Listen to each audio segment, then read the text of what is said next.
Bullshit. It's the No Bullshit Marketing Show. I'm Dave Mastovich, CEO and founder of Mass Solutions, the world's only no bullshit marketing consultants. Seinfeld is one of the greatest sitcoms in television history. That's because it leverages the power of storytelling to the max. Here at Mass Solutions, we loved it so much that we created our system to include the Seinfeld storytelling approach, which has two parts. The first ties to what the show is supposedly about. The show is supposedly about nothing, but we all know it's about way more than nothing.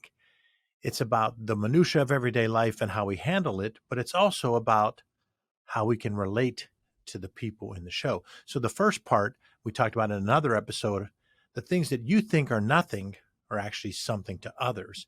And that's got to be a part of your storytelling. But part two of the Seinfeld storytelling approach is that you want to maximize the ROI of invisible contributions. And they're not really invisible contributions. They're the contributions of your people that you're not really talking about. Because the second part of the Seinfeld storytelling approach is stories are about people. Now, when you look at the stories about people, you think of Jerry, Elaine, George, and Kramer, and just seeing any image of any of those four or of them together immediately gets our mind thinking about those characters. They all have a part of them that we just immediately can relate to and think of them. We maybe even think of them as like someone we know, or there might be some things we don't want to admit that we're kind of like them. But it goes beyond the four main characters. Think about Frank Costanza, George's dad. He's loud and boisterous and opinionated. You have that at your company because your company has characters just like Seinfeld does. You have someone that's maybe a little loud like Frank Costanza. You also have the Seinfelds, Jerry's parents, that they acted a certain way on the show. You have the characters that would be topical like Johnny Cochran, an imitator of Johnny Cochran. And you have the Chinese restaurant, a famous episode where we've all kind of experienced that, where you feel like you're being ignored in a restaurant and the person that's at the maitre d' aspect kind of says the same thing and repeats the same thing again and again and gets frustrated, like in the episode of the Chinese restaurant. But back to your company also might have someone who is uniquely talented and they can produce at a high level. But because of that, they think that maybe the rules don't quite apply to them. And they get to dictate things like, no soup for you.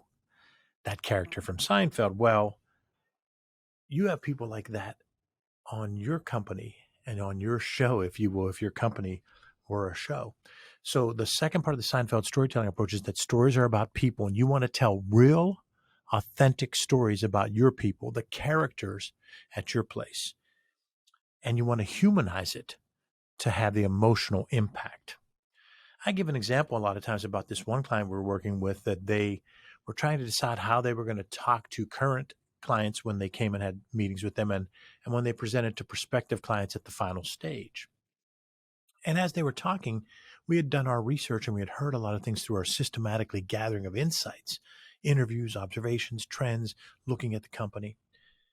And I said, why don't you have, after we go through these storytelling pillars that we built for you, at the end, just kind of as a throwaway to say, oh, by the way, you get the penny factor.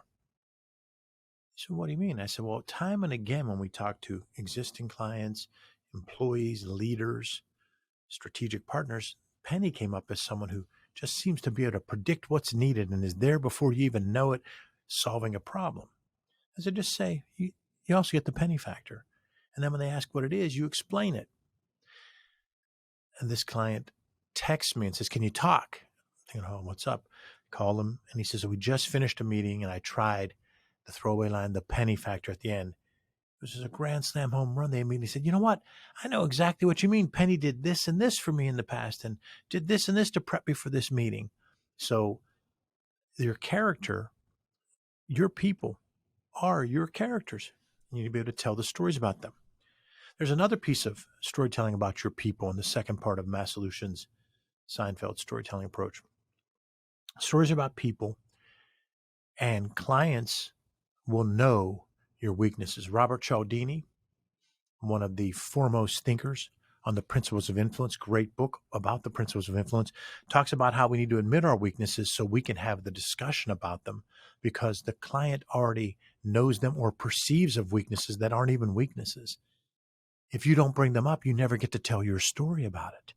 So if you have people on your team that might be misperceived as gruff or blunt or direct or terse, you might want to mention that that person grows over time with you, because you start to really see the value that she brings after the first meeting, second meeting, third meeting. So now you've admitted a perceived weakness that actually might be a strength, and you had the chance to be on the front end of it and explain your story and the real part of that character, that person. So that now when they start working with you, that person that they might have had a perceived weakness, they're already thinking, oh, I was told about this. So that's another piece based on Robert Cialdini's principles of influence, is that admit the perceived weaknesses so you have a chance to talk about them. So those are benefits of Seinfeld storytelling approach part 2. Stories are about people. Now, cognitive scientists also tell us how we process stories in every encounter. We begin to think about the goal that person has, who their target audience is, who they're trying to reach, what barriers did they have to overcome, what struggles did they fight through. But we also want to hear about who helped and how. So now you get to tell stories about people who helped and how. You get to tell stories about the struggle and how you listened to what clients have told you and tweaked things to be better for your clients. And you bring in stories about your people. They're real, they're authentic. They put a name to a face. They bring an emotion to it. They tell something that ties to what that person is all about, how they work, their work habits, what they like, what their style is.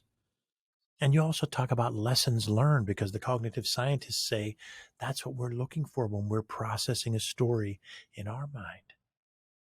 So all of these tie back to Mass Solutions Seinfeld storytelling approach part 2, which is that stories are about people. And so you want to maximize your people, your characters, so that you can gain the ROI of supposed invisible contributions that aren't so invisible. Thanks for listening to another episode of the No Bullshit Marketing Show, recorded here in Mass Solutions Studio in bold, beautiful downtown Pittsburgh, Pennsylvania. Remember, ask yourself, what's the big idea? And build your story around the answer. It's all about bold solutions, no BS.